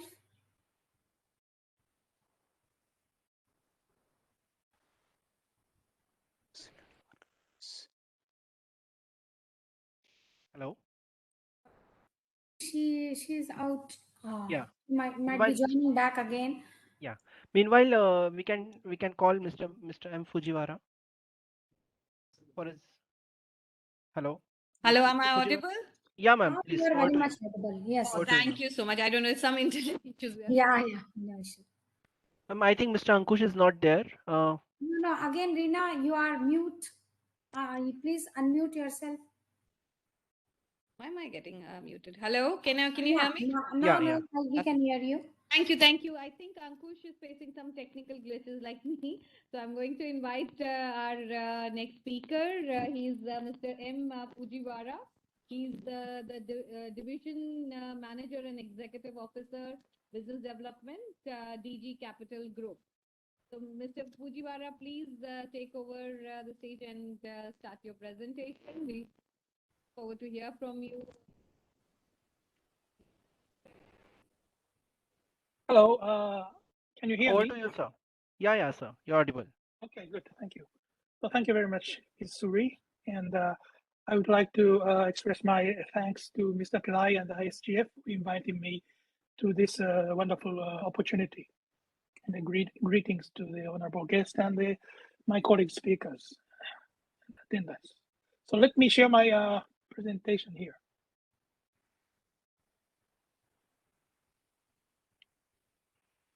Mr. Fujiwara, would you like to switch on the camera also? So we can see you. I'm sorry, I forgot to. Okay.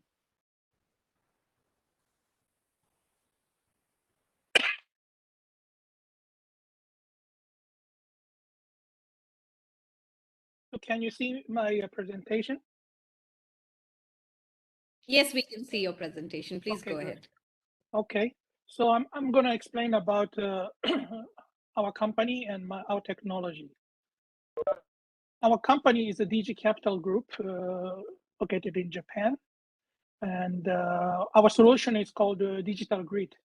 The solution offers power identification, P2P power trade, grid stabilization, no blackout things, and grid resilience. And we are quite young startup company established in July 1st, 2020. And our capital is 33 million Japanese yen, approx $300,000.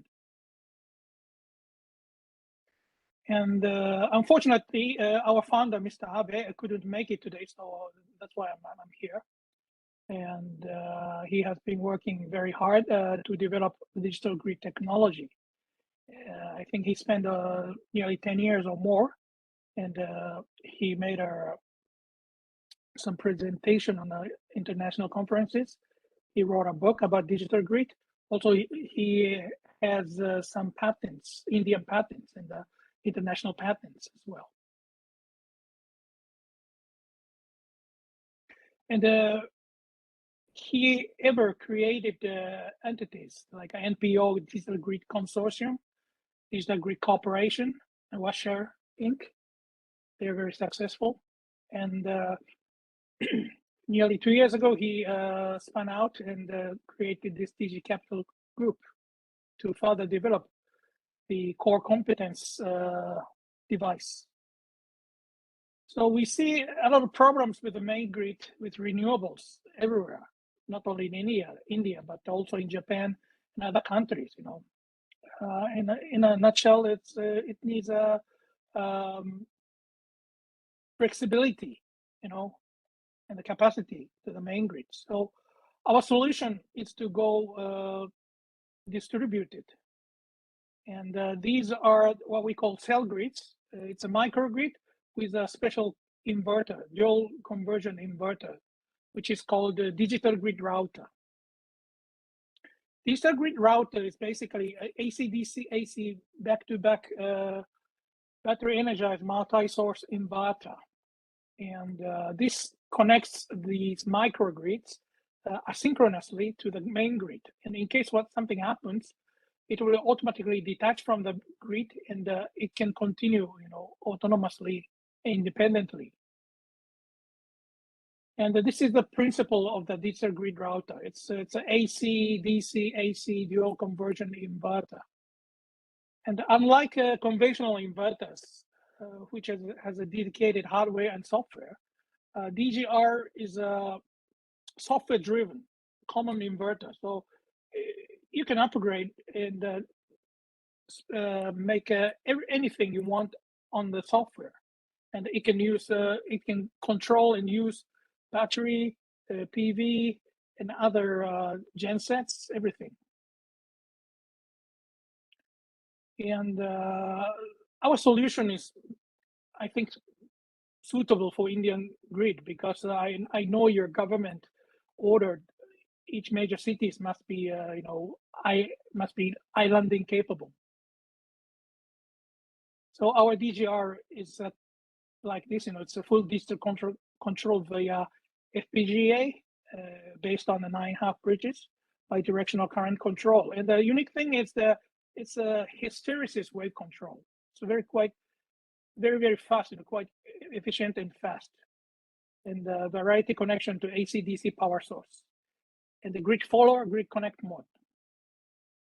And this is the very first prototype Proton. This is not a conceptual thing. It's a real thing, and we ever made a demo project in Japan under the funding by the government.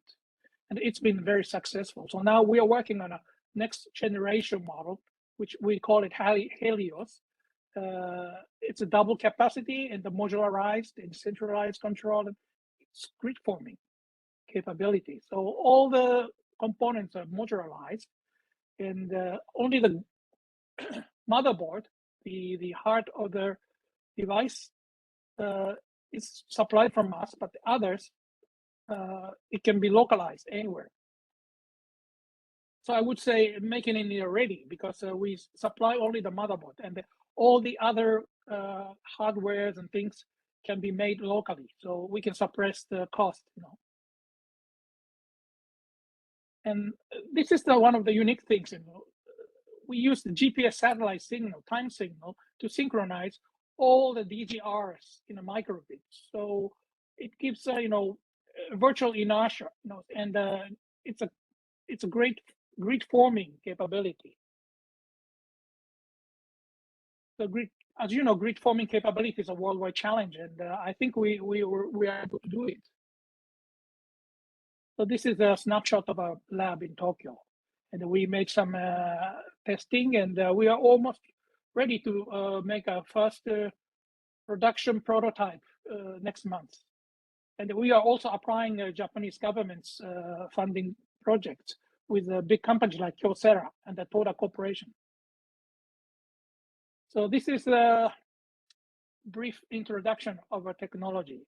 Thank you very much for your kind attention. And if you have any question, please email me. Thank you again. Bye-bye.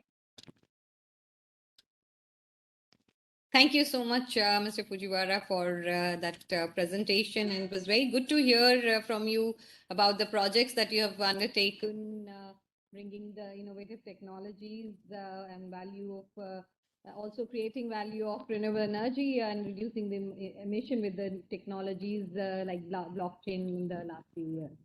So thank you, and we really look forward to learning more about the projects that you have undertaken and see what can be replicated for our Indian companies. So once again, thank you so much to everyone. It was a wonderful session. I think Ankush is, Mr. Ankush from YEPR is still facing some difficulty due to connectivity problem and is unable to join us. So that brings us to the end of this wonderful session. There was a lot of project details, case studies that we heard from our esteemed speakers about the different technologies they are working with and the solutions they are bringing for, around artificial intelligence, machine learning, data science, analytics, blockchain, virtual reality, augmented reality. and robotics, how all these different technologies coming into play to revolutionize the utility, the electricity sector, the operations, and bringing the smartness in the overall management of the systems, including not to miss, the drones, which are also making it easier for us in managing the infrastructure and services better. So with these new technologies, we are hoping that we will have even better, efficient, faster, reliable, safe, and economical systems in place. So wonderful to hear about different cases, and we really look forward to have our systems more efficient and better going forward. So with that, let me invite our chair again, Dr. Thakur. Do you have any questions from any of our speakers? Wonderful set of cases that have been discussed today. If you have any questions, we can take up one or two questions, and then I will request you to please. Yeah, thank you. Thank you so much. Actually, it was really wonderful to listen the various people and from the different background, the innovators, the technology provider, the utility people. I have one quick question from Gemma. Is she there? Can you hear me? Because this network is creating a lot of issue. I don't know what. Yeah, ma'am, you're audible. Yeah. Is Gemma Am there? I also audible? Yeah, yes, ma'am, you you are. No, I don't see Miss Gemma. So maybe. Okay, no issue. So anyone can, because we are talking about the distributed generation, which is going to come up in our grid in a massive way. So is there anyone who can tell me about how the peer-to-peer trading is going to help us for the distributed generation, and what are the problems which are the technology provider, if they really want to implement P2P trading, what they are facing? So maybe I can request Mr. Samantha to talk about that. And Mr. Sharma, Dharmin Sharma is also wanting to answer that. So Mr. Sharma, over to you. Yeah, thank you so much, ma'am, and thank you so much for the question. And it seems that Miss Green is not here, so I can also answer because, well, we have also been developing this kind of, let's say, blockchain-based peer-to-peer and peer-to-peer like energy trading platform. Because let's say if we talk about peer-to-peer energy, then there are two things. When we talk about two neighbors, if they can, let's say, share energy with each other. So the question is how? Because we have existing distribution system that is owned by the distribution system operator. So that is we want to use the distribution system, but want to do the peer-to-peer energy trading. So then we have to take the distribution software operator, this distribution system operator into the account. So in that sense, in the remote, in this kind of village microgrid communities, P2P trading is possible. But if we want to use the distribution software DSO companies, then we have to have the mechanism that we can do the distribution P2P energy trading, but also involving the DSO as a third party. So for example, here. So we have been working with also this kind of flexibility trading platform. So that is also blockchain based. It is based on the IOTA blockchain. So in this, the question is still the same. Okay, software can do only a little, but then we have to figure out that how do we give benefits to all the participating stakeholders. So then there is buyer, then there is a seller, and then there is a distribution software, distribution system operator. So from the base load point of view, energy trading, okay, it has to be there. So we think that P2P flexibility trading is the way to go. So this is not an P2P energy trading platform, but it is a P2P energy flexibility platform. So it can help us in this kind of peak demand. So whenever this kind of, let's say, peak hours coming in the future, so then both buyers and sellers can go to this marketplace, and they can offer their flexibility. So flexibility is the ability to reduce or increase the load from consumption side, and from generation side, it's like if they can remove the renewables from the network if there is a peak in the network. So it supports the 15-minute interval in the future, and we are also measuring the offer latency. So whenever this kind of bid and ask going to the marketplace, every offer is like, let's say measured. So what I was think, the Mr. Sharma, sorry to interrupt. If you're okay, I think I can just maybe give her one example. Thank you. That was a very detailed example that you've shared to explain. So just to conclude is that we have to make sure that we take every stakeholder account, and it seems like P2P energy trading is just not possible if we don't take TSO operators into the account. Thank you. And I think, Mr. Samantha, would you like to add to that with Indian context? I think make it much simpler. Yeah, in Indian context, actually, there are two things. One is actually for the renewable. If we actually open a different market than feed-in tariff, number one, where actually people will get a variable price and substantial return on the investment. This is number one. And second thing is actually your policy from the regulator, which is actually lacking. The moment it happens, because this segment is totally state sector, it's not central government driven. So these are the two things. Once done, then there is actually use case. Yeah, thank you.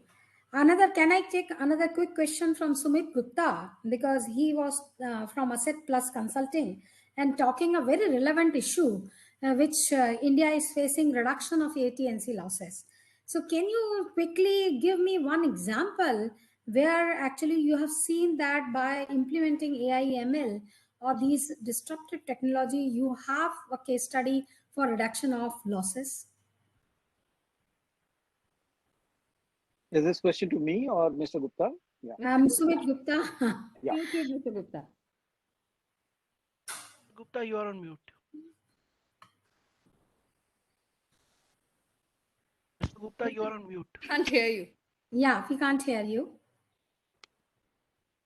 Yeah, like sorry. It's a pertinent question, ma'am. And in fact, we are today working with 4 or 5 utilities within the Indian landscape, and most of them are private-driven utilities, be it in Delhi, be it in Ahmedabad, or be it in Kolkata. So this is where these utilities who have the problem for them is not the part of that they want to come from double digit to single digit. They are saying that the energy gap, which is suppose 60 million MEU, which has been brought into one network, and there are few pilferage points can be identified by the AI systems. So these are some of those use cases which we are driving with the couple of the utilities and the logos which I have shown there. Because the confidentiality clause, I cannot take their name. And on the side of it, we are working with MP, and one of the MD is a very close friend from the childhood days. So we are trying to drive this particular innovation. He also being an engineer, he loves those innovation at his end. So and that's where the network of the whole RDSS scheme, which is trying to implement, they have set up a center of excellence. And in the center of excellence, they are first looking at, because utility have been working on those data sets which are there. Now the center of excellence is trying to bring those different data sets into one particular place. And at that element, he has got a dedicated COE built up where he is trying to now convert and create into a part of an AI-driven methodology for finding out those pilferage points, ma'am. So thank you. Answer your questions within that confidentiality clauses. I can understand. I can understand. We already know that the private utilities like Tata in Delhi and BSES, they have single-digit AT&C losses. Correct, ma'am. Correct. Exactly, the government through RDSS is planning to reduce the AT&C losses by 2030 in the tune of 10 to 15%.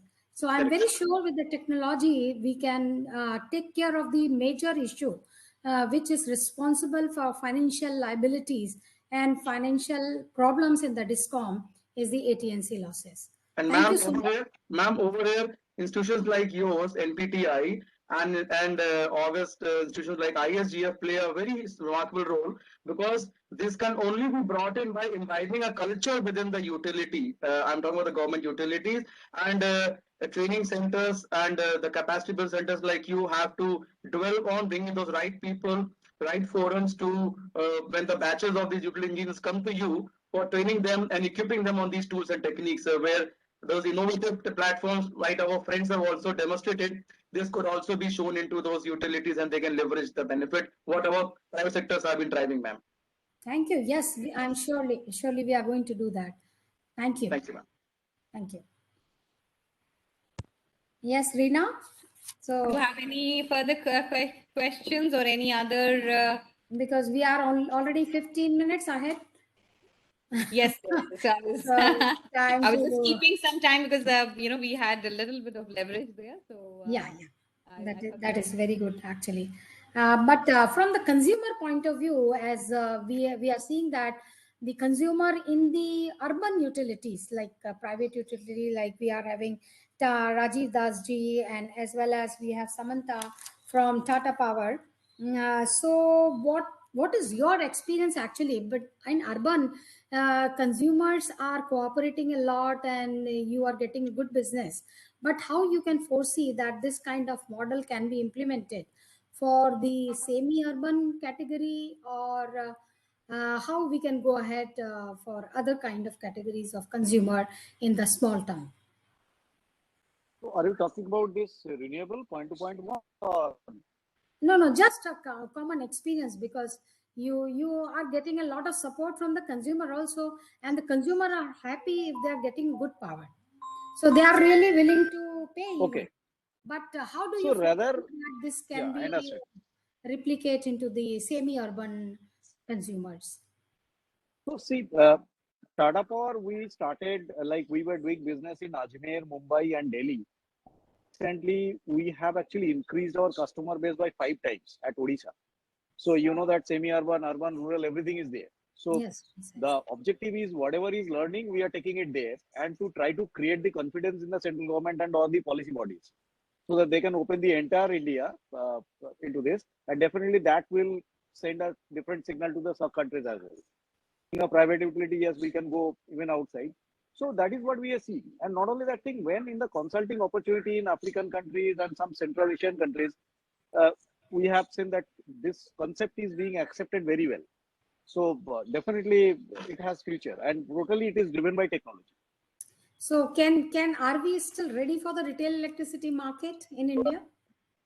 Do you think that Yes, do we need to have some more equal platform and some more our background study before going to the retail electricity market? Are we ready? if you see that already the utility, like the tariff when comes, it comes with a segregated wheeling and retail. So it's all about the policy announcement. It's not that it is something. The problem is actually the distribution business is the state sector business. You know that you have to actually make and it is very politically sensitive, socially connected, 100% customer. That is the whole problem. Else, whether from the financial perspective, technology perspective, operational perspective, it is completely doable. It's only political willingness and policy. That's all.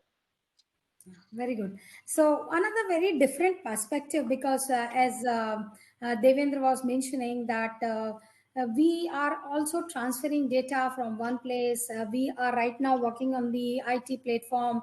We may go to the OT platform in future, and so many prepaid smart meter are coming up in future. So how we are going to make our system cyber resilient? That is another very important. Regulation is missing, so many things are missing, although we are planning to have put and replace 250 billion prepaid smart meter. So are we ready with the cyber thing, because this is going to come up in a massive way in future? So how to make our system cyber resilient when we are going to for moving towards OT platform?